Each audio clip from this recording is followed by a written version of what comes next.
Hello, everybody, and welcome to the Creative Insider podcast number 115 with me, Georgi Lesztarski, your host. In this podcast episode, we're happy to have back the Archviz artists and experts and businessmen from Brick Visuals, a company from Hungary that this year is turning 10 years old. András Kaldós, the CEO, was on our podcast on episode number 55. So if you haven't watched this one, you can go back and watch it again. Beside András, in this episode, we have also Márton, Zoltán, Tóth, Chief Creative Officer of Brick Visual. So we had a great conversation about the first 10 years of the company, what were the challenges, what were the good times, the good decisions, the bad decisions, what makes Brick so special, and what could be the perfect characteristic of somebody that wants to join the company, how to improve your skills in Archviz, what you should work on, and also how to join their academy, how could you eventually win a free spots that they offer a few of them. So it's a great conversation if you're interested into Archviz art. But before we start, I want to thank you for watching to this episode and remind you that you can help the Creative Insider in the following ways. This is a completely self-financed podcast, so you can help us by just subscribing to the channel and ringing the bell if you want to get some notifications, and by sharing with other creatives that might be interested into this podcast and into our videos and vlogs. Also, if you really want to help us, we don't have any sponsors. Everything is self-financed, as I mentioned, so you can go in the links below. You can become our Patreon and you will be able to watch all the episodes live and eventually submit your questions, know all the guests in advance. And also, if you want to just one-time tip us, we have a website where you can just buy us a coffee. We love coffee, so you can tip just whatever you feel for one time without any subscription and any payment again. So it would be very appreciated. We try to stay sponsor free so that we can ask the hard questions and have a free opinion. It will be very appreciated. Thank you very much, and enjoy the episode with András and Márton. Hello, András. Hello, Márton. Welcome back, András, and welcome, Márton, for the first Márton, for you is the first time at the Creative Insider podcast. And congratulations on the 10 years Brick Visual. Thank you very much. And thanks for the invitation again. It's really great to be back. And finally, you can see my face as well, because at that time when I was on this podcast, it was just audio. And finally, you will see my beautiful face as well. Yeah. Finally, you can see the people behind the scene of the Creative Insider. And how does it feel like 10 years? I mean, I remember I find out about Brick probably after 3 or 4 years of your existence. And you were already like top of the chain company, I think, because I saw some images for some big office. I don't remember. And how does it feel like 10 years? Is it like 20. Something special or just a lot of work? Feels like 20 something. Yeah, maybe we have worked like 15 years in these 10 years. Probably, if we count with 8 hours days. Yeah, they were not 8 hours. Yeah, feels like a lot. Yeah. But I've been here for 9, so you can tell it. For me, it's definitely in a way, in one perspective, it was so quick, so dynamic. Like I sometimes I'm mixing up years, what happened and when, because it's so quickly evolved. Lots of things constantly happening, moving, growing, whatever. But also because of this, that so many things happened so quickly. I mean, quickly, relatively 10 years, but so many things happened, it feels like really like 20 for me. So it feels like much, but in a good way. In a good way, yeah. And last time we had a little bit of a coverage of how the company started and your background, András. And by the way, that podcast episode number 55, it was a lot of people texting me and said that podcast is so cool, we loved it. But Márton, we don't know a lot about your background. You're the Chief Creative Officer of Brick Visual. What exactly does that mean? Are you more like on the operative side of the job, or what is your exactly your daily life in the office? Yeah, if people ask me, short version is that I'm the chief creative director, taking care of the production team, but it covers a lot more. Basically, leading the whole production team. I'm also trying to stay not too far from the fire still, so doing quality check as well still. But we have amazing 9 creative directors leading our 9 work groups. Back then, I don't know how many were there when you last talked to András. It was 5 or 6. Now it's 9 amazing teams. So I have help from 9 amazing creative directors who help me with doing the quality control, leading the teams. So I have time for other fun things like HR things, analytics, budgeting, and so on. So my job is pretty much colorful, but I'm a artist-hearted leader of this production team in a bit longer description. Maybe you have also that joke, like what people think do you do of the creative director, like leading people creative stuff. What you really do, like sitting in front of the Excel sheet or fighting over the salary of the person. If there was a counter for which programs are mostly open on my workstation, like 6 years ago it was Max and Photoshop. Now it's Google Spreadsheets. Unfortunately. I have the joke at my office because I'm an architect, and I tell that the more skilled you get at the job, like the least complicated the programs you use get. So basically you work mainly with Outlook, the PDF reader, and snipping tool. Snipping tool also. That's the most tool. Yeah, and I'm not anymore using computers. I'm just screaming with people, and that's it. But actually, how simple tools are. We just purchased these things. This is not a digital tablet. It's more like those kids' tablets which you can erase with a button. I'm not sure if you can. Yeah, that's great. It's like 10 euros or 8 euros. 10 euros, but I like it a lot because I can sketch composition with it easily when I'm finally doing some checks and creative direction. 10 euros and look like an expensive iPad, so you can look cool in front of the clients. It's an Eastern European iPad. That's a great point. Balkan pad. Balkan, yeah. I don't know. It's kind of like because Eastern Europe is also the hub now of the CGI industry, 3D industry. And you guys are 10 years in business. Last time we talked, you were 70 people, I remember, because it's like people can see it in the description of the podcast. It was saying growing a company to 70 employees. Now you're 100, you mentioned, and many, like usually for a startup, it's more normal to fail and not to succeed. So in these 10 years, were there moments where it was really, really hard and you were kind of scared, or it was like always sort of a hustling to grow?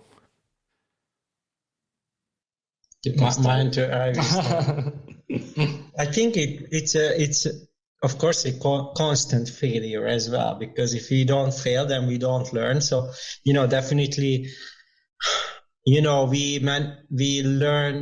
we learn all of things by doing the things and failing in things. So we failed in many things constantly during these 10 years. We had many bad decisions. And from those bad decisions, we could, fix and learn from it. So that's how it worked for us, for sure. None of us, at least people who started quite early in Brick, none of them having other background than architecture background. So personally, me, I have a degree in architecture. I'm not a business person, but of course, during this 10 years, I learned how to run a brick-sized business with all the challenges. But, in order to learn that, I had to fail quite many times. So I agree. You didn't need examples because I can tell many. I can be honest. So, Yeah, I think people would love to hear some examples because, like, when you go on the different websites on companies like yours, it's all these like sleek images that look so beautiful, especially yours, and people get like this anxiety and like I don't know, pressure that they suck. so it would be interesting to hear also because I read the biography of Jack Ma, and before he disappeared, and he was telling about this, that you can learn way more from failure than from success, because in success you succeeded, you clearly did everything correct. And when you fail, it's when you learn stuff. And so it's interesting to know about the failure so that you don't do the same mistakes. Okay. I mean, maybe I will tell a couple of more business-like examples, and then you can tell some shitty picture. No, I like how we build the production team kind of part. I can. Yeah. Okay. Okay. For example, originally we have, if you remember, we had a quite clear idea what we want to do. Working. Doing design communication for architects, for those architects, and that was in our mind from the beginning. But during the years, how we grow and how we went, also the market and the opportunities pushed us in different directions. And there was, I think, a time when we were we had a big portion of the company who was doing these residential visualizations for the Scandinavian market. And then we wanted to take that seriously because, that was like an additional stuff which looked promising. And yeah, we invested a lot of time in it and everything, and it never worked. It was definitely a failure. Why? Obviously for many reasons. But I think the main reason is that simply we didn't want to do that. And why you start something where you have a clear vision, a clear mission, where every employee is basically sharing their vision, and then you do something which is out of that vision, and and it turned out that was the main problem with that decision, that part of the company is doesn't have that kind of motivation behind it. And it was really hard because, we thought we can hire people working on that department, but it never worked because people wanted to join to do brick stuff and not like residential interiors. And I'm not saying it was worse or something, not at all. It's just, it was not our vision. And that was an obvious mistake. And we spent lots of money and time and focus. So we start back and restart and then we focus on the good stuff. Yeah. And were there any mistakes on more? something more on the maybe something from the operational side, or something that this is more like business related? I can tell. I mean, it's more like a cliche or a very usual mistake or struggle or obstacle when you grow a team and you have more and more employees, more and more artists. Whoever manages to reach to a certain level needs to rethink the structure of the team. Like, sounds like a cliche or an everyday thing, but it's more like we learned it the hard way, that it's more like a thumb rule that when you reach like 30/40 people, you need a restructuring. to be honest, we knew about this, and it's written everywhere. There are articles about this magic number of 30, 40 people that if you reach that number with a team or company, you need some kind of a change or restructuring. But to be honest, I think we learned it the hard way, because we had, I think, 30 artists, and we were leading these 30 artists, the two of us, with Gergely Kis. Now he's our chief operating officer, not even production leader, because that's a long story. Maybe you can invite him on a next podcast. He has so many talents, he switched. But we were trying to handle it like together, kind of splitting the team in two. So each of us had like 15 artists, and it was too much for both of us. And some artists felt that they didn't have enough attention, and maybe some of them left because of that we will never know. But by that time, when we reached that number, we should have had a different structure. And soon after, we created these smaller work groups, because we wanted to get back to the roots, get back to the feeling and way of working as we started when it was all good. And we still have it now, so it works well. But this is also something that we learned the hard way, like how to structure this bigger team. But that's also was a business issue, like business related. Well, that's kind of a little bit of both. It's not only business, but it's very interesting because I've talked to many people now on the podcast, and I learned from everyone something. And I had the founder of Estetica Studio in their small studio in Barcelona, and he was telling me that for him the biggest challenge was to hire new people. And he read many books about how to hire new people. And I can imagine that it's difficult, especially in the beginning when the company is not so big, that it's harder, maybe, I don't know, to find the right person that works the right way, but also that has probably the right character to fit into the team. So I was curious, how does it work for someone that wants to join BRIC? How do you do talent scouting? Now you have also an academy. You can tell more about this, like if people that join the academy have better chances to then, I don't know, transition somehow to the team. And is this academy for people who don't know anything about Archviz, or what is the entry level and so on? Probably your turn. Yeah, my turn.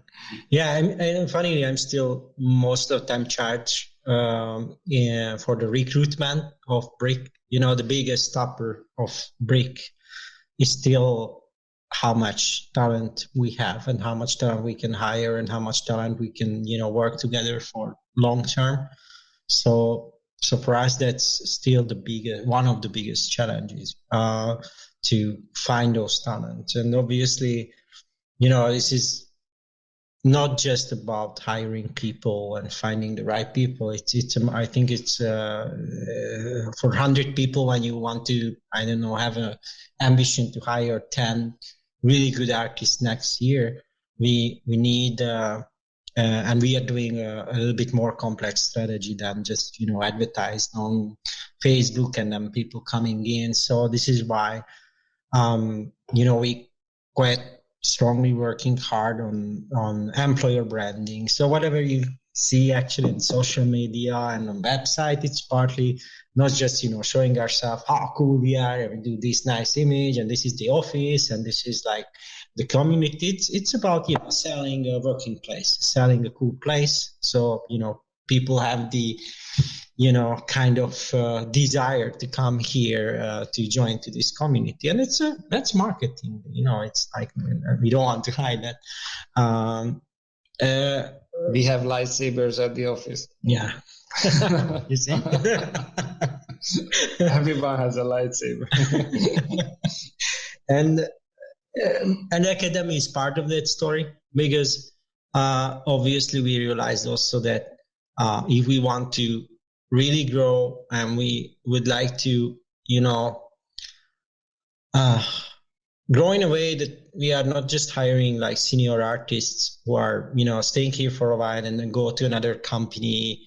We are not necessarily able to keep them here for longer term, especially if they are not coming from Hungary, but coming from Western Europe.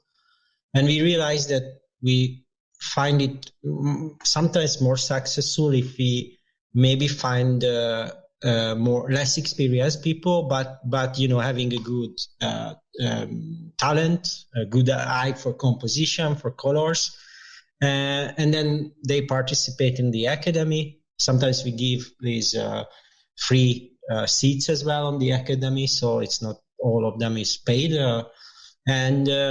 And if they are good in the academy and we continue to see that potential and the person like the environment here and would like to work here, that's usually a better starting point to work together, because there is a bigger motivation on both sides to, be successful. Of course, it's a bigger investment for us because after that we need to, teach that person, but the improvement can be really quick, especially if you find really like talent. And within 6 months, a year, the person will be a full active 3D artist in the production.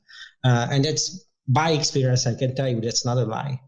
It's working, this model. So actually, this is why we are able to still grow this senior artist community quite quickly, not because we're finding it immediately from the market.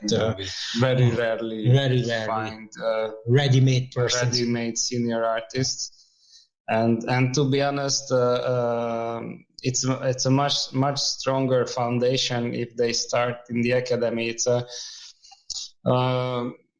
longer term return, like an investment from our side, but a senior artist starting at the academy with our foundations, our philosophy, and then growing with us is usually a much stronger artist as a almost ready-made or ready-made pre-cooked senior artist who we just accidentally find, because they maybe come from different culture with different philosophy or just different technical knowledge, and the way they do things cannot be changed. Although we don't want to change artists really, but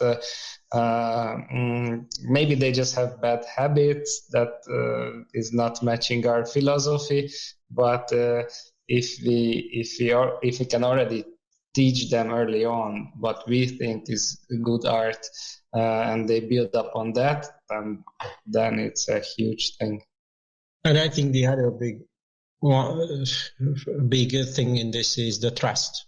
That usually these who are in the academy and they learn a lot from us, we have this better mutual trust in each other, because we also get to know them during the academy better than, just hire someone starting first day at work and immediately have to start work and all of those things. It's the trust of foundation is also stronger when we hire someone from the academy. Yeah, I understand. And how is the academy structured? Like, first of all, how often you guys offer your class, and how long is your class, and what do they start actually from zero to hero, or they have to have some skills, so to say, to prerequisites to start at the academy? We usually don't have like full beginner course, because obviously you need a basic 3D Max and other software specific knowledge to start this course, because there is no point that Márton sit down with them and okay, if you click here you can move the box from left to right, and then on the other window you can see the top view, and so these basic things obviously can be learned from YouTube or earlier education or during the university, and usually we expect a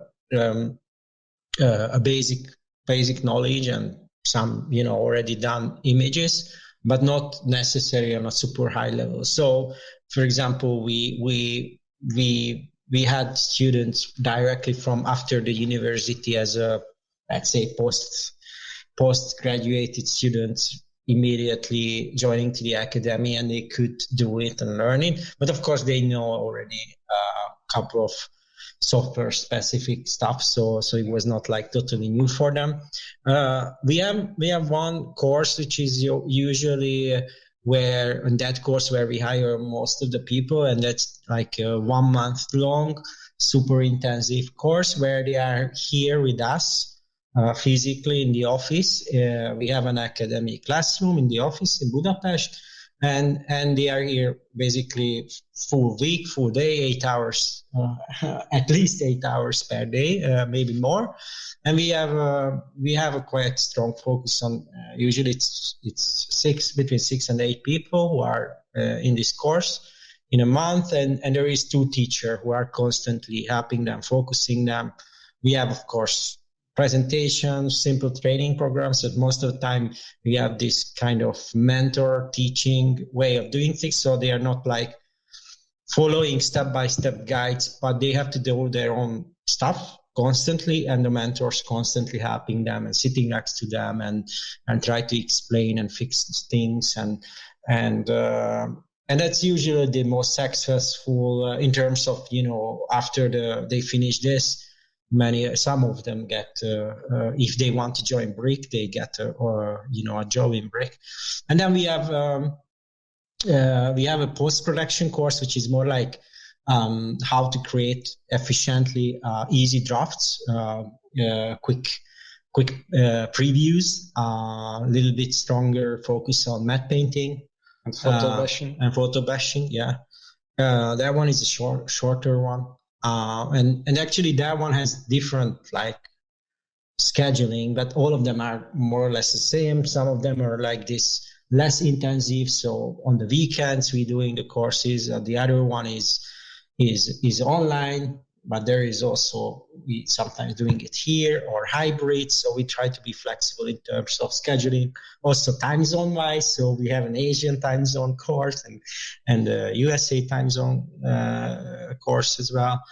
And the third one is an animation movie course, which is more like a specialist course. Usually it's just 2 occasions a year we're doing that, which is a more specialized course and more advanced, technically more advanced people usually join to that course. How many times do you do the classic one, the month one? Is it every month or is it like? No, not at all. It's a big effort from our side. So usually we have 2 or 3 times a year. I think this year we only did twice. And next year we're planning to do it 3 times. The intensive course, what I explained you firstly. And how much? How many people apply? Because I guess that you have limited amount of spots because it's a physical room, and more or less how much it's priced to join if somebody wants to join. It's quite expensive. I need to check it. Actually, I don't remember. But it's so nice that you say like it's quite expensive. Don't even try. No, I'm just saying. As András said, we are coming from an architecture background, really not sales. No, I don't want to sell it. Like people will join anyway. No, actually, it's not overcrowded, obviously, because this is a huge investment, a huge kickoff for everyone. Even if they don't get a job in BRIC, they get other good jobs in. It's a good career kickoff for sure. Many of our students, we know that they immediately get a job in really good companies after finishing this. But obviously, it's a huge investment from the students as well. I think it's like around 2,000 something euro, the course. And actually what we do, there is not like, we only saying people no if they want to join and willing to pay money. If they are not, they don't have that basic technical background which is needed. And then for them, it would be just a waste of time, like starting from zero, something where they could do it by themselves. So usually we are welcoming everyone who has this knowledge and a good enough portfolio where we see that, okay, this is going to be useful for that person. Not necessary for Brick, but useful for that person. And we saying only no for people who are, they have that lack of technical knowledge, what is needed to start this course. And it's just waste of time for them. So this is why we don't recommend that. We recommend for them. And just to underline it or say again that I think it's a huge thing for them, although it's a pricier one, that there are these artists who are mentoring them all the way. I started Archviz like 15-ish years ago or more, and if I had a course like this, maybe I could have skipped like 5 to 10 years of learning, because it's so intense. I see the guys on the corridor or meet them in the elevator, asking them, now, how is the course? And they say like, oh, I'm so exhausted, but I learned so much, because it's intense. Like day by day, they have the focus on their work, non-stop guidance, support from our teachers. So I don't know about any other courses that are so intense for this much money. Yeah, and the intense in a very good way. It sounded like bad when I said expensive, but obviously the reason behind it. Yeah.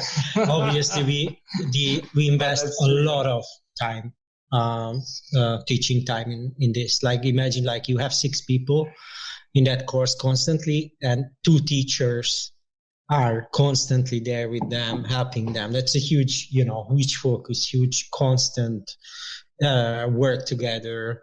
It's different than having a big classroom with one teacher who is showing on the share screen what is the person doing. So it's a little bit different concept. Obviously, because of that, we have to invest more time. It means the course is more expensive, but the effectiveness is so far, based on our experience, is pretty good. So we are really happy with the artists who are joining after that in Rick. So, but you mentioned you have also some free seats. On which base you give those away? If we finally find some Hungarians who would like to do this job, then we sometimes give it to them because there is no one. But no, it's not true actually. But yeah, it happened like once, like, oh, finally a Hungarian. I think from Hungary or Eastern in Hungary? No, on a serious note, sometimes we find people with their... sometimes we receive some applications where in the portfolio it's clear that,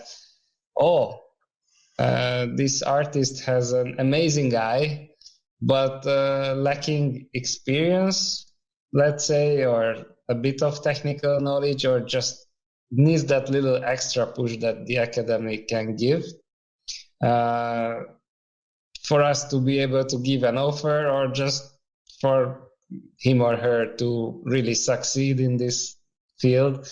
And then sometimes those people get these free seats. But though it's not a usual thing, of course. Like we have to look at a lot of portfolios to find those talents where it's visible that they have a super good eye, just they don't have the tools or the way of doing it. But for example, a couple of years ago, we worked together with Madi, and then after they finished Madi school, one of them or 2 of them come to the academy and they get a free seat. And we had an agreement with Madi that it's a win-win, because we needed juniors and it was a good continuation of Madi. And probably as a plan that next year we're going to do something like that with Madi.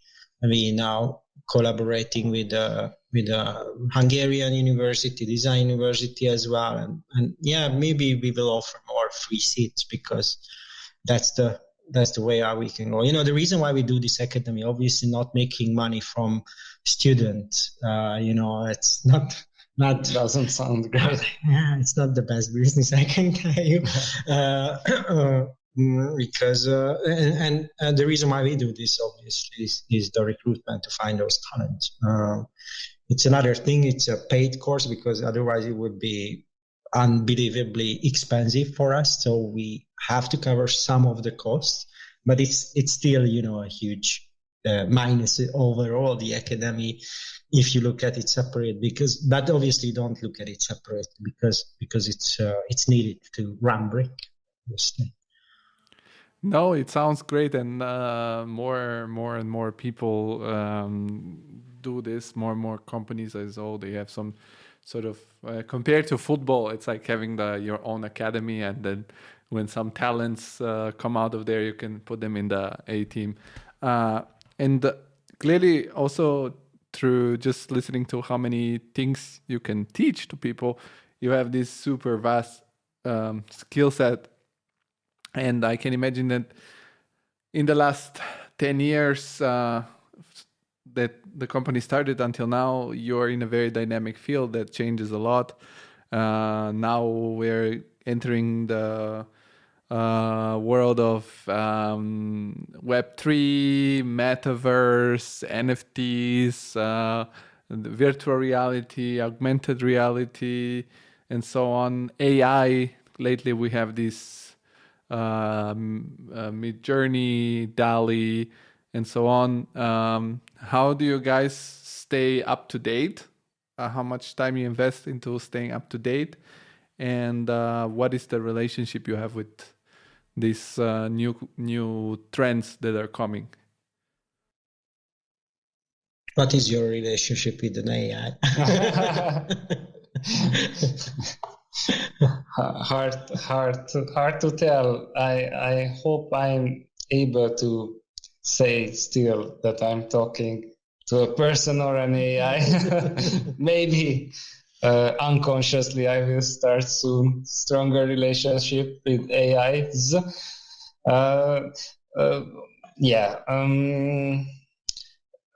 András just made a few presentations recently with some AI actors to the board of Brick and to the management, because he was so excited. I'm not sure which site is that. Synesthesia.ai, and then you can choosing the avatar, you can just write the script in English, and you can choose what kind of English the person should speak, and with fluent English, not really, it's really in a natural way.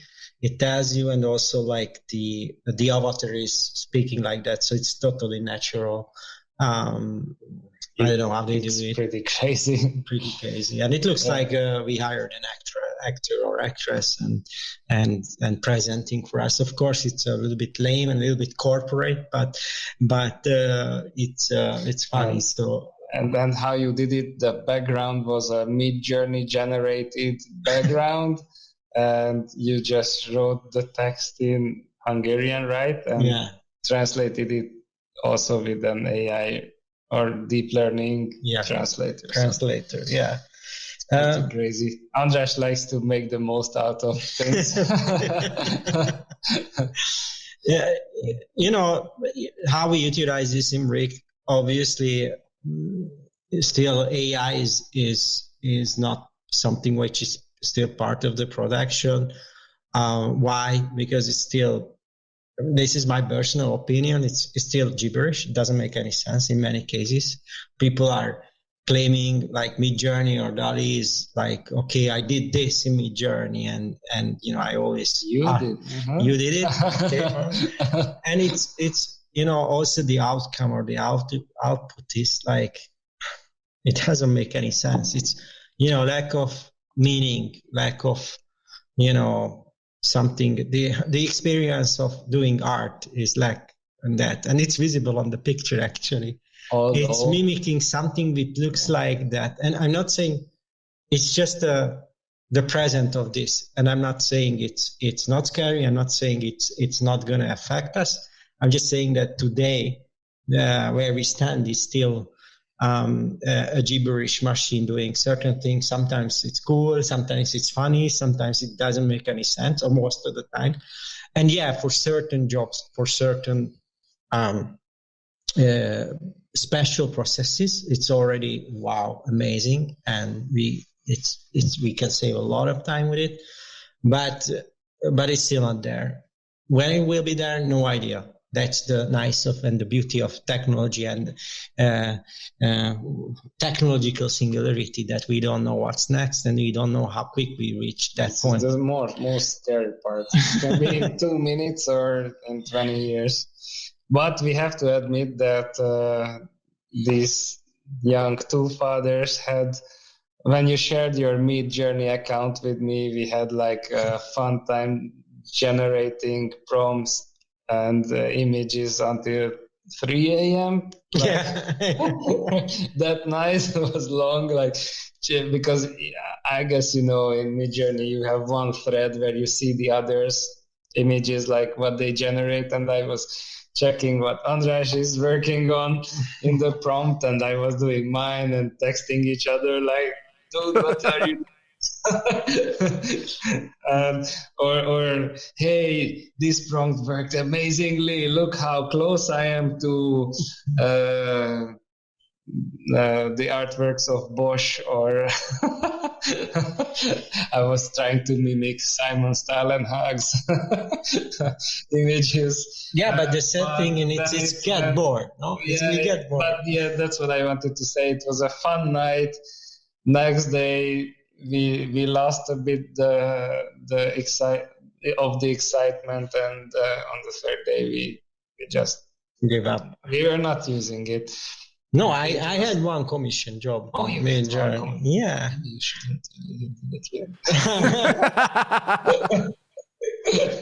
it. No, I did. I had to do for my brother-in-law. I had to do a advertisement for a ice, because my brother-in-law opened a ice cream shop in Switzerland. Actually, two. And he needed an advertisement, board, and I generated little cute green ice creams in Midjourney, and actually I could create a quite cool graphics through Midjourney. So yeah, that was fun. That was a kind of commission job, or real job. But just to go to the serious, not how we approach this or what we do in Break in order to keep up with the technology, because these are obviously just kind of research and silly things. But obviously we have a constant strategy for R&D, research and development. We have dedicated focus and people working on it, testing new technologies. Render engine, now we're testing Vantage, how we can use it in production, more Unreal in the production, how to change the production pipeline in order to utilize more Unreal, and many other production pipeline developments, automatization, and obviously AI will be part of that game. That's one, which is the technical aspect of technological improvement, which is related to other platforms like VR, AR, production tools, and lots of other things.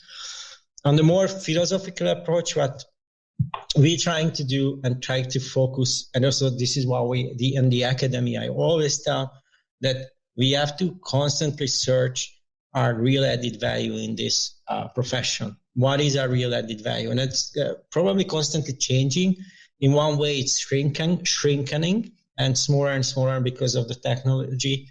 And the other way, I think it's also expanding, and that's the nice stuff. And that's why I'm not really the guy who is afraid of AI or afraid of the technological improvement, because I believe it's just changing and affecting and dramatically changing our profession constantly. But it's nothing new. It happened so many times. Where are those modeler guys who modeled I don't know, a building, because everyone drew like on this paper, and then they made it in AutoCAD and they modeled it in 3D, and they were like earning so much money 20 years ago from this. And then obviously some of them disappeared, some of them doing anything, something else, and evolved with the technology.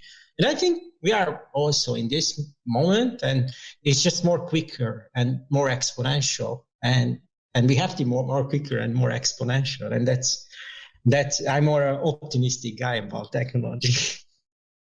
No, definitely. I'm not pessimistic about it either. I'm just like curious to see how people that are more into this industry relate to it, and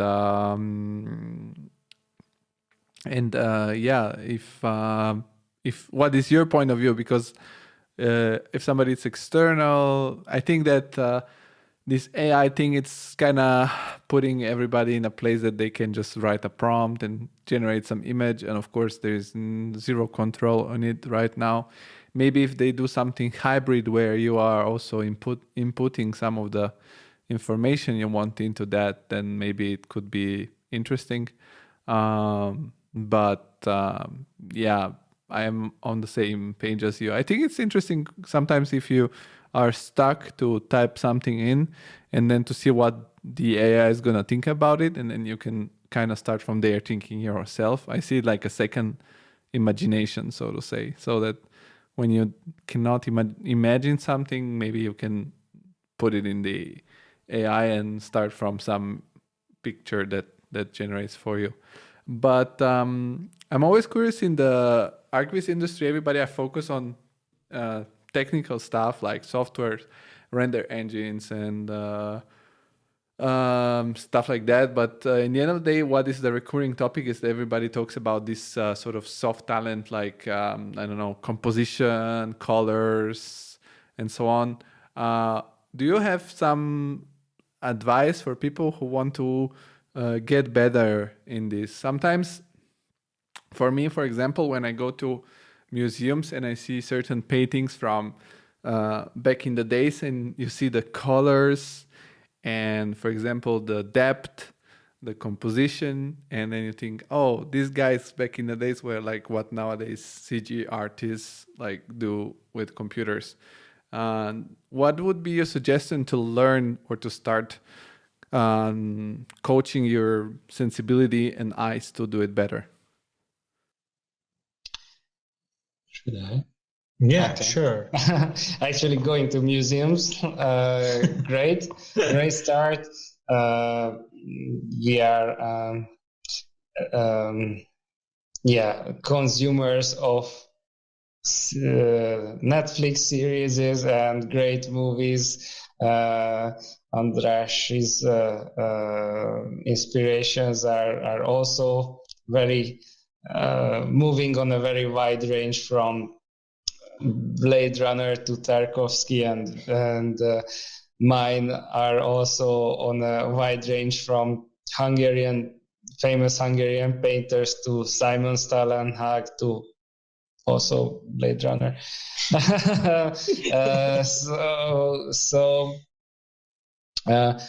I think a way of absorbing inspiration and input regarding composition, lights, colors is keeping your eye open actively, I would say, like in a way that you don't just see things, you watch or look for those things that you want to learn. Like I always tell this when I am or was doing speeches on the academy. I always told this story that one of my favorite series is the Bridge series, the Bruin, this murder series, and my wife always hated me when I was freeze framing some of the shots in it and trying to explain how good the composition is. I am still watching, and I was watching every TV show, every series with an eye. That I was looking always for the best composition, best setup. But I think it's not enough. I think why I personally gained a lot from this is that from the beginning, as a child, I was learning from my father. He was just simply teaching me painting and drawing, and you need to watch and do things at the same time, because you can. So I'm telling so many cliches. So you learn through your hand as well, like controlling a mouse or drawing. I think that's also a way of seeing and understanding how a composition works. But you cannot skip museums, cannot skip Tarkovsky, cannot skip watching movies and series in the way that you are looking for those compositions and trying to find them and understand them and master them. I think that's we fully agree on this. We That. fully agree on this, and funnily, like this, stopping the Netflix series and freeze the picture is something that I always tell the same content in the same way as my story, because I'm doing the same thing. It's from a same content, but from another approach. When I'm teaching in the academy, what I realized that many of the people are working in architectural visualization. They have architect background, but actually they're doing a job which is quite different from what they have to do as an architect, obviously. And they don't have, by education, they don't have a couple of basic knowledge about fine art, art in general, what they should have, because they have architecture background. And I always tell that, if you do this job and you do visual art, you need to have that background, that know-how, knowledge, at least on basic level. And it's most of the time lacking. So whenever, and please students, don't take it in a hard way, but if I, put a slide in showing a painting from Vermeer or Rembrandt, most of the time they have no idea who is the painter. When I'm asking, okay, who is the painter? Sometimes not even the painting rings a bell. Yeah, and that's, I think it's a little bit sad, because I'm not showing like something less known painters from the Baroque or Romantic ages. I'm showing like the top 20 painters or something. So. And I think this is something which is a lack of knowledge if you do visual arts. That's, I think, one message. And secondly, what Márton is saying, to be exciting about nice visual things and not just about other visualization, and get inspiration from others. Like, my favorite composition flow is a shot from a Tarkovsky movie called Mirror. It's a really old movie, and I get so excited like showing to people that, and like most of the people are like, it's an old one and it looks squared and not even wide, camera, and 4x3 format, and it's noisy, and it's if you are not excited about that, then you should be excited about these things, and you should understand why is that exciting, visually, composition wise, color palette wise. So this is something where you a little bit also train yourself, like understanding these things. And we're just scratching the surface, because we're talking about compositions and colors, but then other levels of philosophical levels of these messages, which is also important, I think, and film and cinematography is one of the, for me at least, a great inspiration. And obviously in Archviz, that's one of the main source of inspiration. Probably it's part of the, I don't know, digital art culture, both industry, and that's why I'm not sure, but definitely films are something that we are usually excited about. But yeah, nowadays it's pretty easy because it became a trend that even on the cheapest Netflix series, they are keen on hiring a cinematographer who can do nice compositions and light setups, because it's a minimum requirement nowadays. I don't know, 5-10 years ago, even the highest end or most artistic movies didn't have this need for or drive to make every single shot a perfect composition. Nowadays, I don't know where it started, but nowadays even you remember 2 days ago I sent you a photo. Mm-hmm. I watched this not Netflix, it was on Prime, The Old Man. That was the name of the series. It's a simple crime, whatever action, whatever series. And there was like one kind of vision stuff, which was like copy-pasted from Tarkovsky, from the movie called Stalker. Yeah.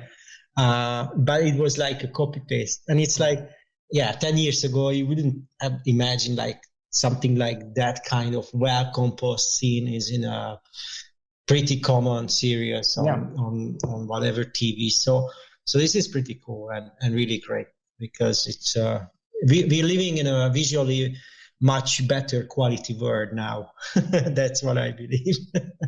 But I would advise still not to skip the museums either, because if you do that, you end up composing yourself in front of a webcam in the golden ratio with the blue light from right side and the red one from the left side, because that's what you seen last night. So you need the basics as well, I think. All these together can make you a great artist.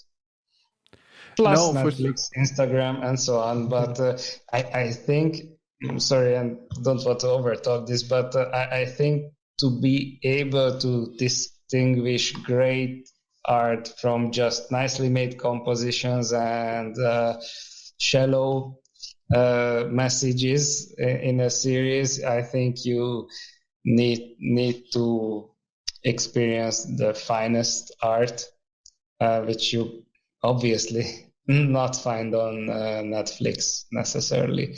So you can only learn from a Netflix series regarding composition and storytelling if you really know what the highest end or the finest art is, because then you start appreciating almost everything that is, I don't know, that has a minimum amount of story, or where the hero character is composed in the right third of the shot. So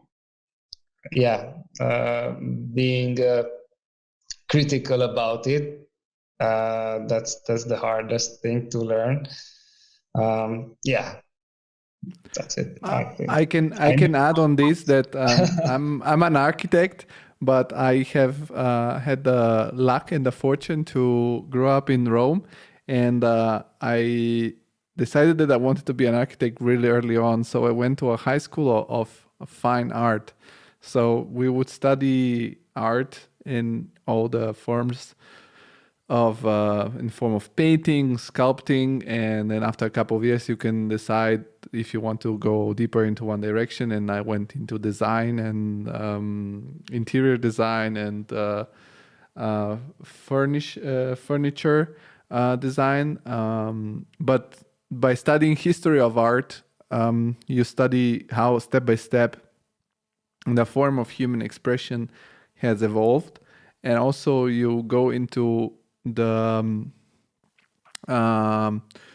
deep into why certain artists did something in certain way. For example, I don't know, in Italy, we studied a lot of the Italian art, and also we could go into the museum right in the city and see it.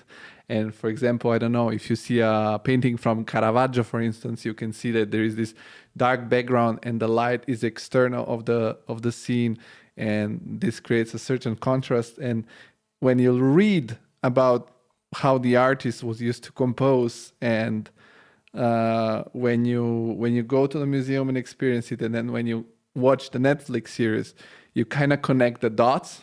And then when you see a brick image, and you connect the final dots, and you're like, aha, this is something inspired by maybe this and this.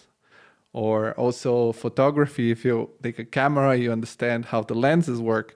So you understand how you can shape the space in a way that it's not actually seen from the human eye, but it's seen from a camera. So I think these are kind of, for me, logical things that I would do if I were to, I don't know, start teaching myself something that's in that direction. This is that process of mimesis, when you get inspired and you create another piece of art based on another, artwork, but it's not copy pasting. You create the way what you make is it can be even better than the original one. And that's what I usually also teaching in the academy, because we do the same. Like when we creating draft visualization, we usually try to use references, not other companies' visualization, but architecture photos or from films, whatever. But using those references to create our artwork drafts in the early phase of creating the images, and that's a kind of process of mimesis. I have a really nice example that I usually show on the academy as well. If you just search Tarkovsky and then Revenant, the movie called Revenant, probably everyone knows it. And there is a super nice video when they put several Tarkovsky movie and next to it Revenant, and like many shots and scenes are basically mimicking Tarkovsky one by one. Even symbolism is like the same. And it's quite long video actually, and it's shockingly, surprisingly similar. And obviously both directors are amazing, and Revenant is an amazing movie. And Inarritu is an amazing director. Yes, but still it's super interesting to watch through this. And this is mimesis. This is how you create artwork, or one way how you can create artwork, and it's super nice. No, definitely.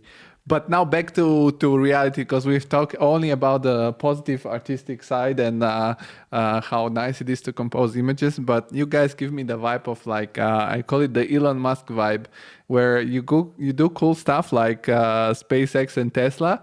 But the people who join Brick also, how is the like work-life balance and the pace that you guys do these images at?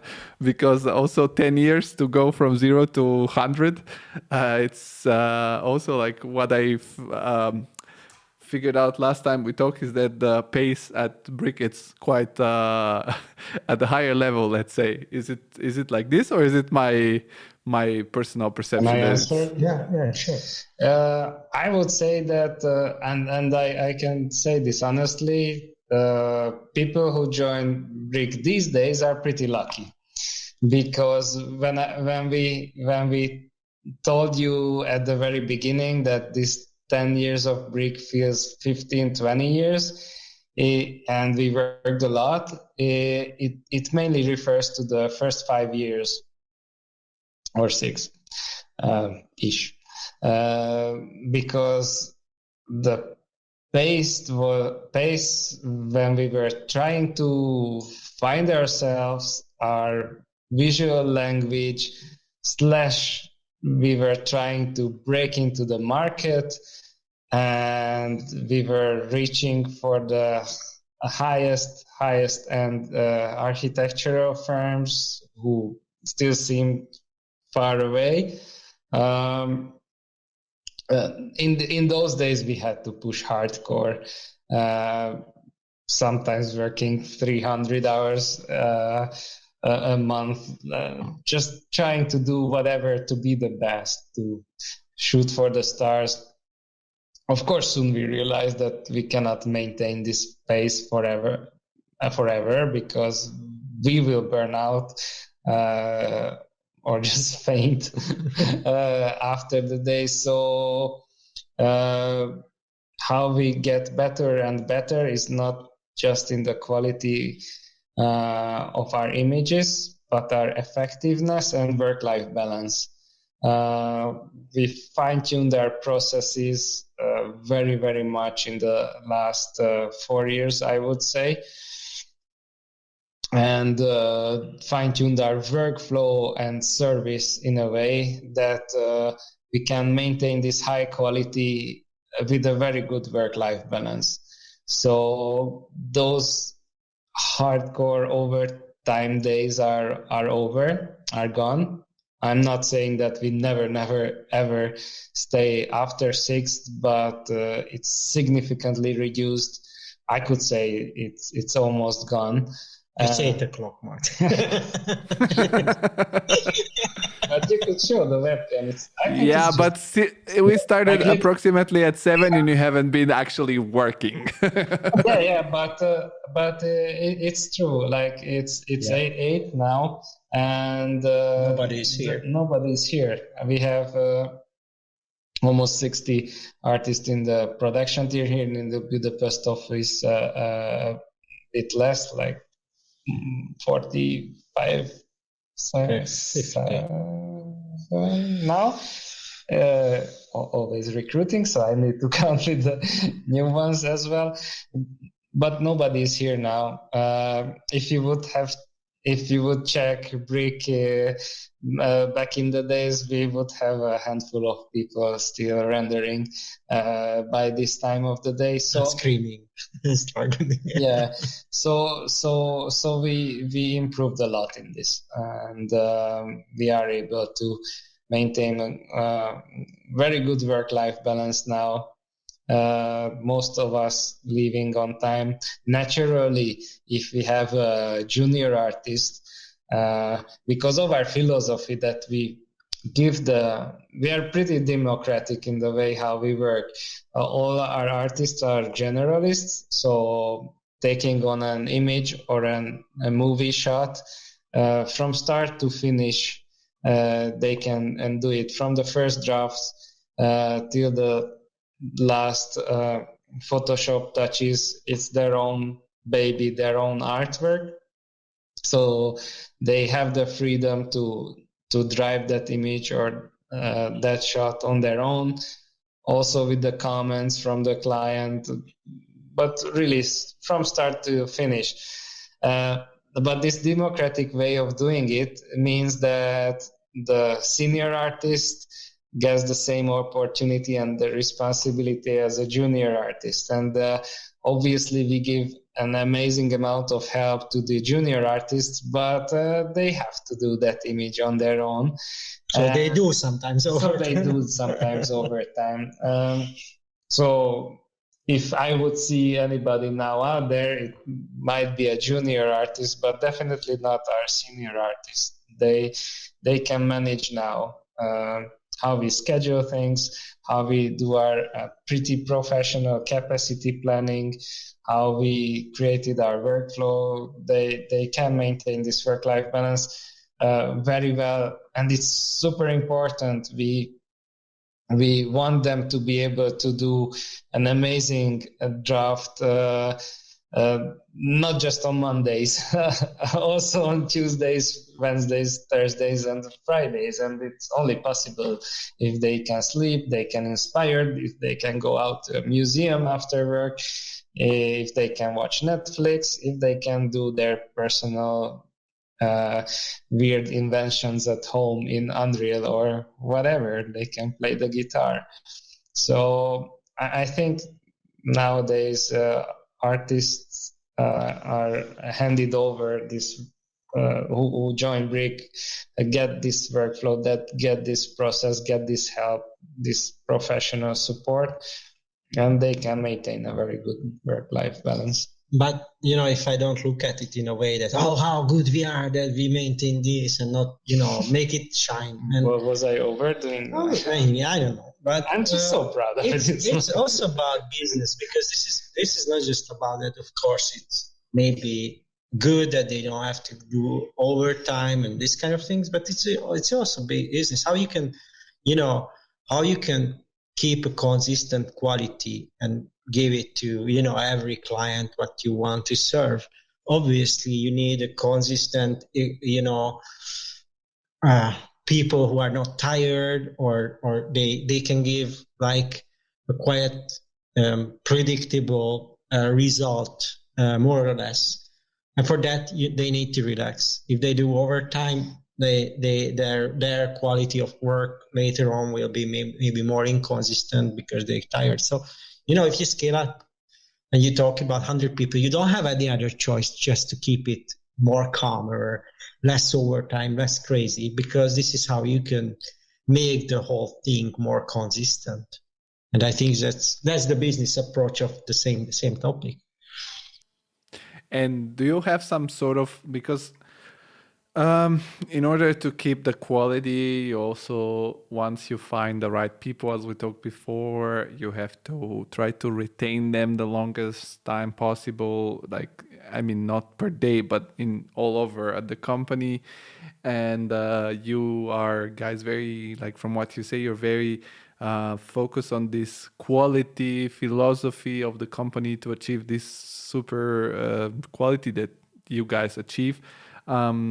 How much of do you have some incentives or some bonuses, performance bonuses, or some sort of ways? I don't know. It doesn't have to be monetary, or the way that you communicate to people to motivate them, to explain them why it's so important.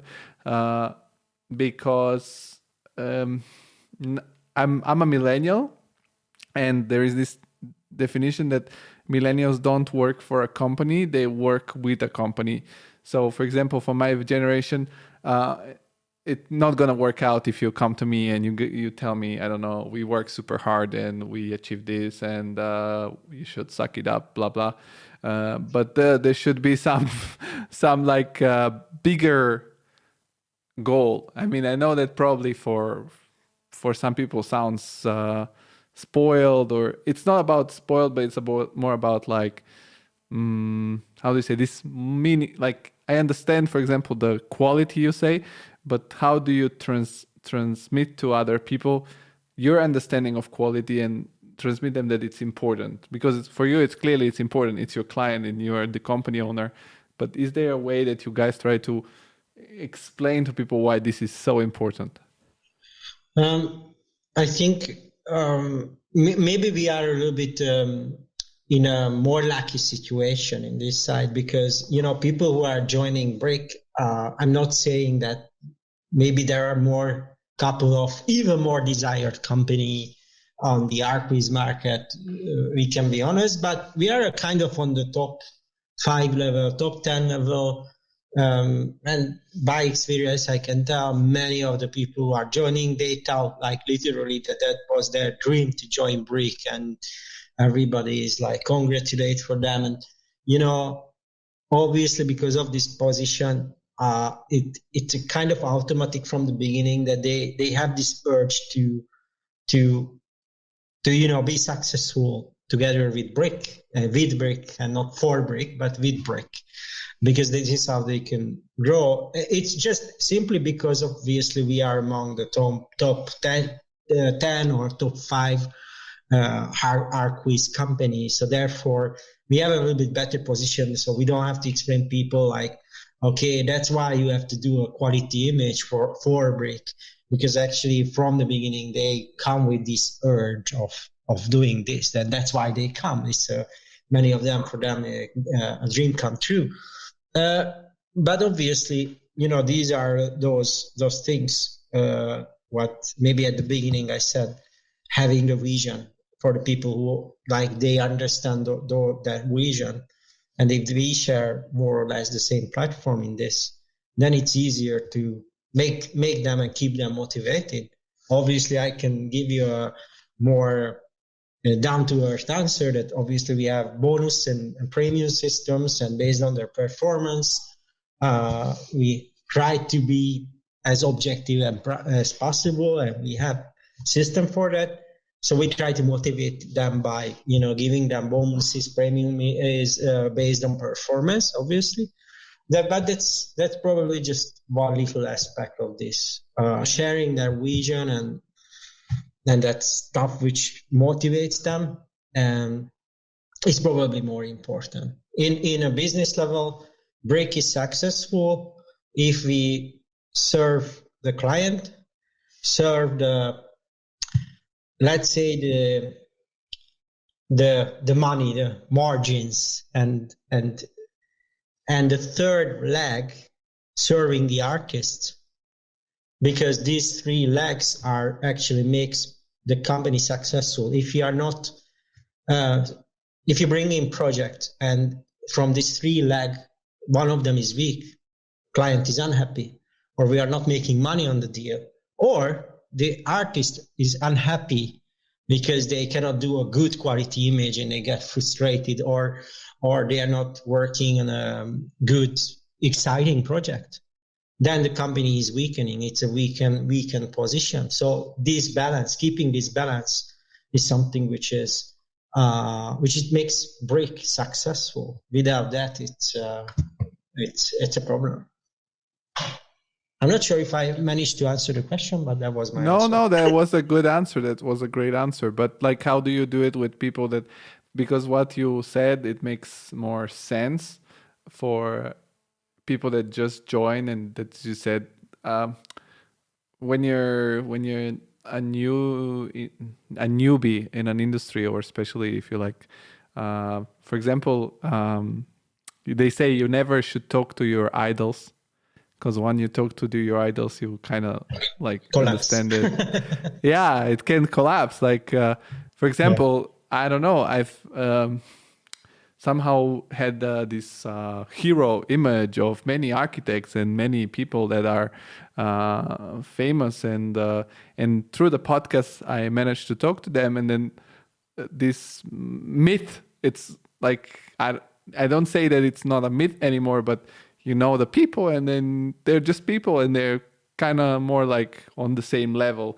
And that happens also when you join Brick. I imagine that people are super excited because they're like, wow, I manage, and then they work 3-4 years, and then it's like, I don't know, you get used to it. It's kind of the daily life, so it's not so special anymore as everything in life. So how do you keep motivated those people? Do you have some system, or you try, or I mean, at some point, if somebody doesn't like it anymore, you cannot do, there is so much you can do about it. But if there is something that you also yourself, I guess, I don't know, maybe. No, I think the key to this is to understand that people change all the time. They get bored of something and find themselves something else. And I think the philosophy, what basically András created or brought to the company, which I really always liked, and trying to do the same way, is understanding each and every artist, like what drives them, and trying to find that piece of a puzzle in this frame of brick, or the little square. In the little square, I think you just cannot tell people what should motivate them. You should always, I think, ask them what drives you. And usually, we are boiling in this same dish, and usually what motivates them is we are able to fit it in, even if it's something totally new. or something totally out of the box, like somebody starts scripting in Python, somebody starts character animation, although we work in Archviz, or somebody just finds a plugin, or somebody likes to talk to totally new foreign people, finds himself creating a scene manager plugin, a render manager plugin, finds himself improving our 3D characters, or finds himself in a recruitment position suddenly from an artist position, and I think that's the way. Not necessarily, all the time applicable, but if you find those moments, I think that's how you keep things running. And there are some miraculous comebacks and coincidences, like market is going one way, and suddenly there's a guy doing something that was 5 days ago like his silly hobby, but now it's like super valuable, and we need that to be able to break out from the market, for instance. And you just need to keep an eye out for these possibilities, and usually you can find these win-win situations. They find their motivations on their own, basically. In a way, obviously what you're saying, it's happening. So obviously an artist, sooner or later, if he's sitting in the same job doing images for Brick, they will get bored. The question, how you handle that situation. And as Marty said, not all of them can be helped, and we cannot keep them here. And it is what it is. That's the reality of it. Yeah, that was the utopistic version. Yeah. That's why I'm sitting on this blue side, and András. Yeah, the red side. No, I like it. This yin and yang.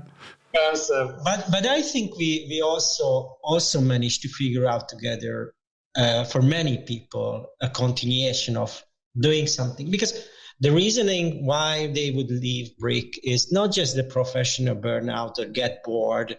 Why should I continue to work for Brick or whatever? But there are hundreds of different reasons. One of the reasons why we established now the Verona office or Cluj-Napoca 2-3 years ago was that the person who worked here and really loved here, they get kind of bored and they didn't want to continue to live in Budapest, but they didn't want to quit Brick. So we made a satellite office there, and we continue to work with them. Why not? If that's needed to work together, or someone who is get bored in the 3D production job, and then we can give them more and more other kind of jobs which is related. For example, the recruitment job for a 3D artist who's also helping, to find the talents and everything. So we have, because of the size, we have many other career opportunities where we can, kind of feel like what motivates them. For many people, like we have now a couple of guys here who are working for 10 years also constantly. And they are not, they are not millennials. And they are super happy doing the same job for, 5, 6, 7, 8 years. And they have no issue with that. So why we don't want to force them any program for them, because they are performing well, they are happy, they have family, why they should change. So I think each artist has a totally different motivation. And yeah, some of them has motivations to using Brick as a jumping table to go to another company. It happens, and we cannot change that, obviously. But if we are trying to, all the time listen to people and, really focus what motivates them and try to, kind of work with them to figure out what other possibilities they have in order to keep them here. What is the best way? That's a curious question to me, because I was always curious, because I switch jobs, and for me it's always been curious. What is the best way for you personally, somebody to leave Brick? In which way is the best way to live on good terms? Because I see that for example, some business owners, some business leaders always take it very personal that somebody leaves, or there is sometimes misunderstanding. It's somehow like breaking up with someone, and of course sometimes it's difficult to do it the perfect way. But in your ideal imagination, what is the best way to live on good terms? My favorite quitters were the ones who came back. Yeah. Why? We have some. Like they tried their luck somewhere else and realized that it wasn't too bad here. On a serious note, I don't know. Like when. But if they came back, they did it in the right way somehow. They didn't I don't know. Yeah, that's what I'm asking. That's what I mean. On a serious note, when actually back in the days we took it personal as well. Like we couldn't sleep for days. Like we are being betrayed. I've been betrayed. That motherfucker! How dare he? I wouldn't use that word, but we were like betrayal. That's a betrayal. No, I think. It always feels like a breakup, and we say that we can still be friends, and but down there you want to kill them. No, I think if András asks me, or if I ask myself, like, is it really related to the work or the company philosophy or projects or anything that I had control of, then it's not a good breakup. If it's family, if it's life situation, if it's something else, if it's a girlfriend living in another country, or just distant family, and that's it. That's we can now digest it and put it in the right drawer. And understand this. That's life, and just hope that maybe they come back, or just we start working maybe remotely. Also happen. Yeah, that's it. So you don't have a problem with people work remotely? Not easy, to be honest. But it's happening. So when we have that kind of situation, when somebody wants to quit because the girlfriend is there and he is here and whatever, then yeah, sometimes we try to be, if it's possible, try to be flexible and say that, hey man, you don't have to quit from it. If you like the work, and try to work remotely. And we have some remote workers, but it's not easy. But all of them spent a decent amount of time with us. Yeah. Understanding the philosophy, the way how we work, learning with us. So it's almost, I wouldn't say it's impossible, but almost impossible to maintain the quality with remote workers who haven't stayed with us here physically in the office, in one of our offices, understanding really how we work and what's Brick. If they spent a decent time with us, and if they are very talented, it is possible to work remotely with people. But without being with us and being very, very good as an artist, it's not possible. Yeah. Just to go back, like when we let people go nowadays, Obviously, it helps that our approach also is less, a little bit. We are more experienced, and let's be honest, we are not taking to the heart that much. Maybe it's painful because some of them are kind of friends of us, and that's a harder goodbye, and it's not necessarily a break. For me, it's not a breakup feeling. It's more like a sad moment.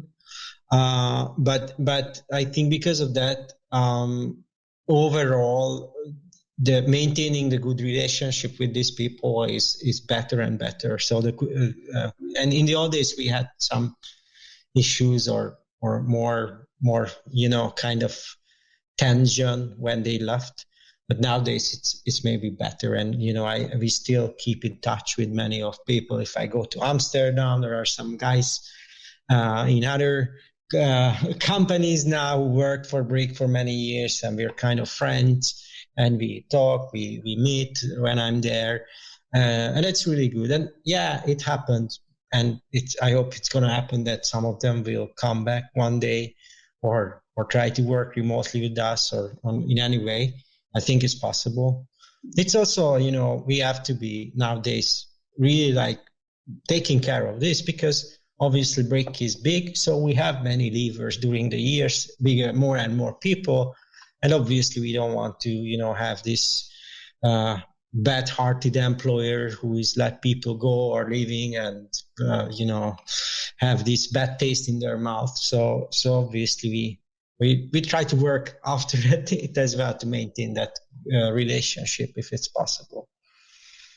Yeah, and most of the time, I don't think that people for example, I personally never left a company with bad feelings, because when you have work relationships, you can get you obviously get very close because you spend most of the time of your day with these people, and they become kind of family.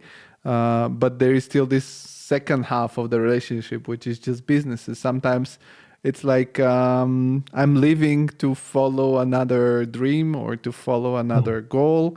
And that's not because I think this company sucks or because you sucks, or maybe I understand your decision, and despite I'm not agreeing with you, I understand it. And for me personally, another decision, it's better, or I think it's better. But it's so funny because you told me about you like the people that came back. I work in a company where when you were to leave and to come back, they would give you a boomerang with the logo of the company. And for me, that was for me the gift of shame. Oh, you tried to follow your dreams, but you suck, and you came back. So I didn't like that gift. I was I'd rather, I don't know, change completely my job, but I'm not getting that boomerang. When you got the boomerang, you no, because I also saw the people. The people who are getting the boomerang, I saw them. I was like, that guy doesn't seem happy. I don't want to be in that position. Although it sounded like a good idea, but we don't do it. No, maybe do something else. But yeah, I don't know. It can be good, but it to me didn't seem good. Maybe because of the yeah, maybe because of the company. No, I don't think so. Somebody coming back, I don't think so. Then probably the reason was different than professional or other direction or so whatever. So I know who a couple of two or three people came back, and I know the reasons behind it. And obviously it was not okay, I'm going to follow that dream, and now that dream didn't come true, so I kind of coming back. It was not like that. It's just, other things, family, might have to go back to the origin country and whatever. So obviously, these comes back are different than, failing in a dream and then coming back. Obviously, that's maybe not the best term of return. Let's say that. Okay, and now that you're 10 years in and you have this experience and background, do you have any vision for the future? Some plans or some exciting projects and ideas. Also, we're now navigating in a little bit stormy waters. So is that somehow affecting your business or not yet? What is the current status and what is the looking forward vision?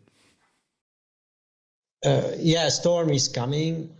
We don't feel anything from it. Moreover, actually, we closing a super successful year this year, and it's 2023 is expected to be even more successful.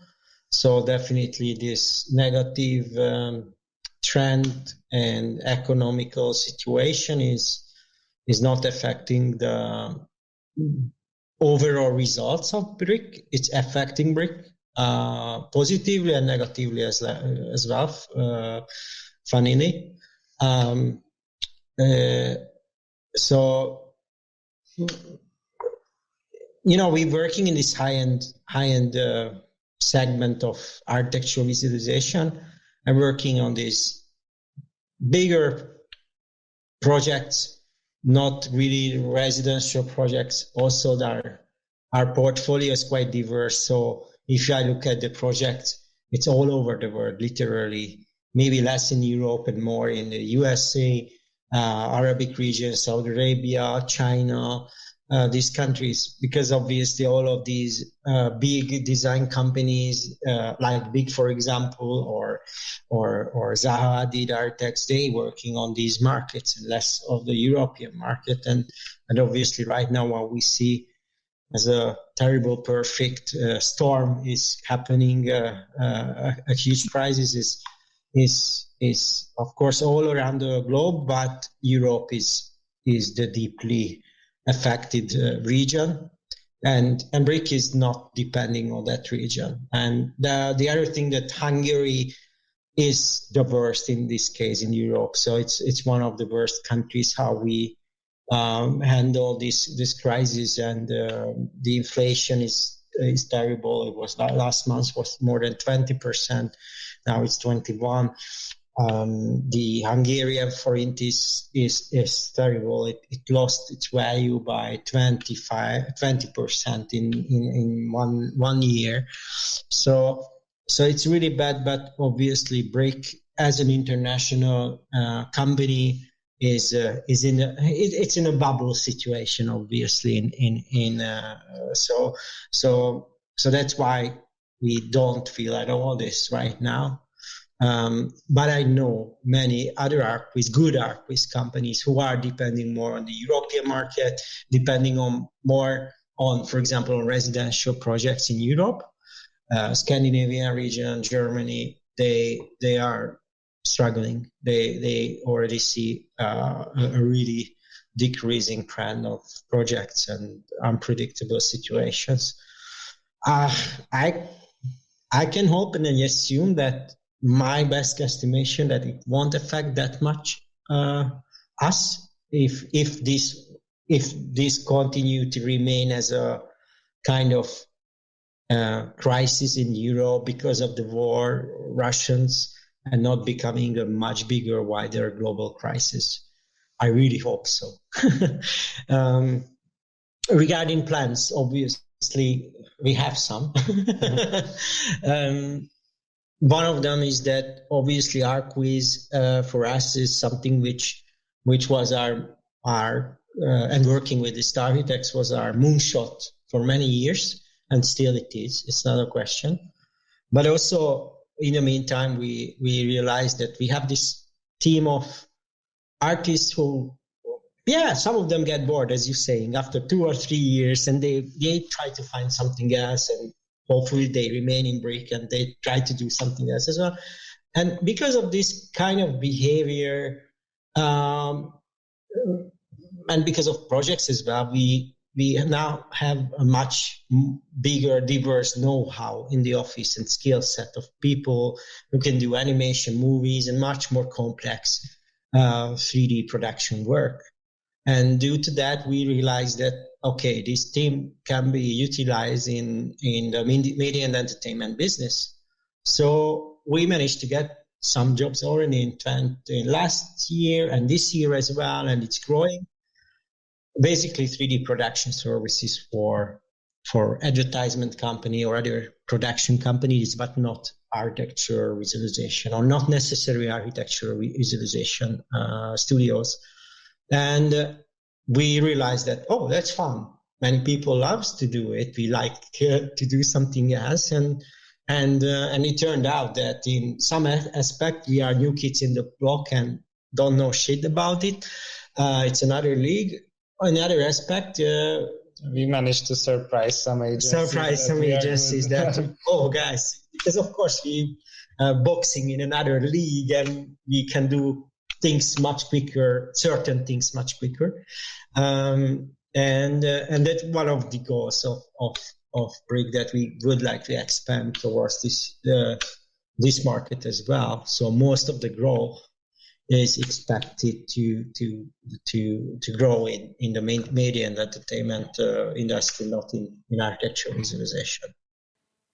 Are you planning to expand also physically on other continents, or do you have this like as a long-term goal or as a goal at all? We have a small office already in Verona with 3 people. We would like to expand that office to up to 5, 6, if it's possible, next year. Continue to expand a little bit the Cluj-Napoca office in Romania, and we have 2 candidate places where we would like to continue to grow. One of them is in Asia, the other one is more in Western Europe, really west, as west as possible. And then southwest or just west? You can't even tell that it's south or west. Southwest. Yeah, but it's not yet kind of published or to be decided. So to be planned. Yeah. So we are still on research and planning phase. So one to the east and one to the west. Basically, that's the plan. And obviously, for 2 reasons. Midterm reason why we want to do that, because we want to have more diverse production units in different countries, because we realize that we can continue to expand the team, not in Budapest, but having more offices, and then we can give more flexibility to the artists where they live. If they don't like Budapest, they want to get closer to whatever. The other reason, obviously, Hungary, although, as I said to you, we're living in a bubble, right? Hungary obviously declining. There is no, shame to just say it's shifting to this anti-democratic kind of regime situation. So there is a huge risk for BRIC. There is a huge risk for just simply being here and living here that we cannot ignore that anymore. So obviously, having this kind of strategy giving us the opportunity to basically decentralize BRIC for long term. I'm talking about long term, 5 years, 10 years. Yeah. Because so if it's possible, I'm not saying get rid of Hungary, but continue the activity without, living here in this fucking country. I know, no, the country is not bad, but the political regime is terrible, and fuck them. It's everybody says that about their own country, so yeah, but I'm sure we are the winners. A very great competition. Good to win in this. I really hope, and then when I talk to our artists, they don't feel it that much in their everyday life. How is the politics in Hungary? Because again, BRIC is a nice protective bubble for them. Also, Budapest is a bit different than the rest of the country, so they really don't feel it. But seeing the bigger picture and seeing the long run, it holds a bit of risk. So diversifying the office portfolio is definitely a good way of keeping it safe, keeping the progression. Budapest is a Western European city. Hungary is an Eastern European country. That's András's big saying. Write it down. This will be the quote of the podcast. No, I mean, I have also some Hungarian colleagues. So don't do sometimes it. Don't ban it here. I'm kind of starting to be like, okay, I don't know if I should publish this at all. Let's hope nobody hears it in Hungary. Guys, please don't reshare it on any social media because I don't want to be like responsible for somebody disappearing or something like that. Okay, so don't worry if something happens. I'm close to Strasbourg, so I can go. Like I can go try to ask for your rights. Thanks. I'll be like, I won't abandon you, just so you know. No, but what I like is that also from the first conversation just with András is that also in that conversation I felt that there is always this brick beside delivering this crazy quality of images and videos, and now you're expanding into more like special effects or cinema or CGI.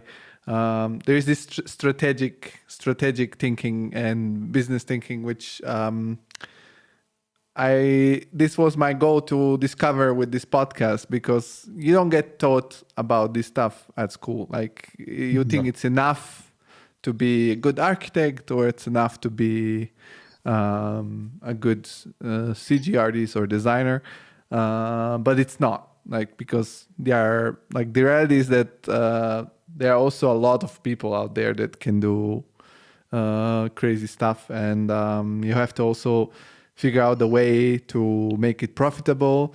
And there are so many variables that get involved, so many parameters, and it's always super interesting to hear some of your views directly from the kitchen.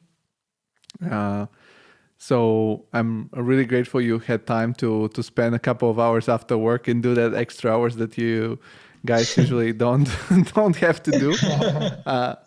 I always like to end every conversation of the podcast on a positive note, create this sort of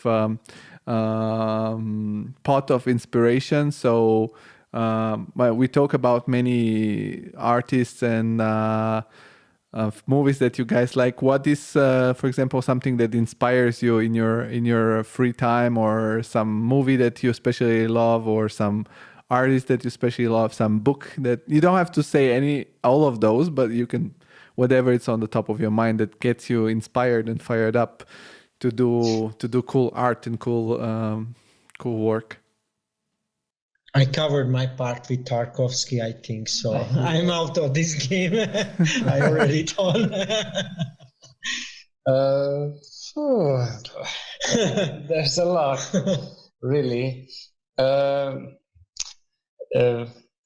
I get a lot of inspiration. I don't want to say only very famous ones, because we have amazing artists here, and I get inspired of their weirdness and artworks. I just wanted to mention this. One of our creative directors is really into making movies for Lego competitions, and it's so much inspiring.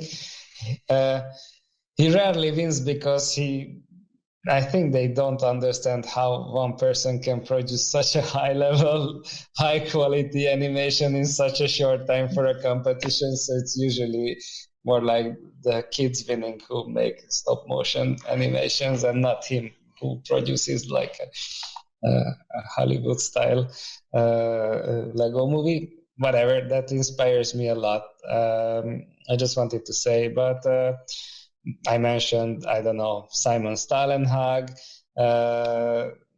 we moved to a new flat with my family, and I'm trying to turn that to a exhibition space of his works here under my stuff, because I got inspired of his works a lot during the years, and trying to do digital painting myself because I don't have time to open 3ds Max anymore.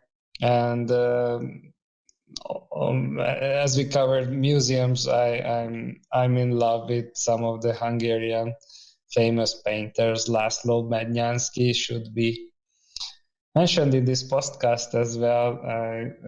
I'm not sure if he's known internationally, maybe not, but he's an amazing painter and inspired me a lot. And there is one more, which is pretty common but pretty different between us, and that's we are not musicians, but we are quite big music lovers, and we don't really we like each other's music, but we listening really different kind of music. We are able to listen each other's style. But we are, how can I say, we try to understand each other's music. Yes. And both of them are like super high quality music, what I believe, but it's super different.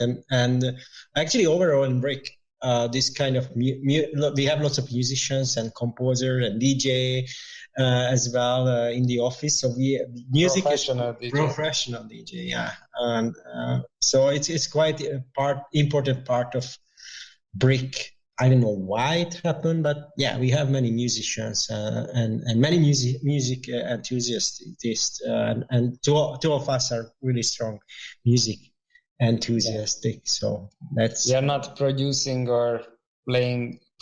music or playing an instrument, but high consumers. Like me. Yeah. So yes. Thank you, guys. Thank you for taking time. Always nice to have you back, and we'll stay in touch, and hope to have you sometime in the next years for round 3 to see how it's Brick going on. No, maybe 20 years anniversary or something. Yeah, it depends if you're still alive after release your statements on the local government. So I'm not worried yet. That's how you end the podcast, with a positive note. This was a positive note. Maybe I do another one with you. Stay tuned to see if they survive. We are happy to do this again if you don't die. Perfect. Have a good evening, guys. Thank you very much. Thank you. Bye-bye. Cheers. Bye-bye. Cheers.